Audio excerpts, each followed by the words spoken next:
ایک رات حضرت عمر بن خطاب رضی اللہ تعالیٰ عنہ مدینہ کی گلیوں میں حسب معمول گشت کر رہے تھے۔ ایک مکان کے باہر سے گزرے تو ماں اور بیٹی کی گفتگو سنائی دی۔ ماں نے کہا اٹھو اور دودھ میں پانی ملا دو۔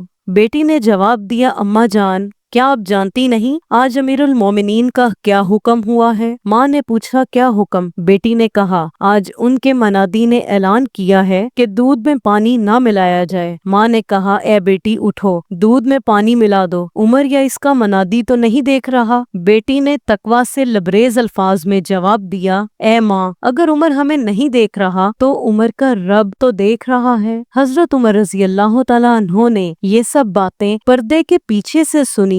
صبح ہوتے ہی اپنے بیٹے عاصم بن عمر سے فرمایا جاؤ اور اس لڑکی سے نکاح کر لو، یہ دیندار اور با اخلاق ہے۔ یہی لڑکی بعد میں عاصم بن عمر کی زوجہ بنی۔ ان کے ہاں ایک بیٹی پیدا ہوئی جس کا نام لیلہ عاصم تھا، اور اس لیلہ کے بطن سے وہ عظیم خلیفہ پیدا ہوئے جسے دنیا عمر بن عبدالعزیز رحمۃ اللہ علیہ کے نام سے جانتی ہے، جو خلافت راشدہ کے بعد سب سے عظیم و عادل حکمران مانے گئے۔ یہ تھا ایمانداری کا صلہ۔ ایک رات کی ایمانداری نے نسلوں کو نیکی کا سرمایہ بنا دیا۔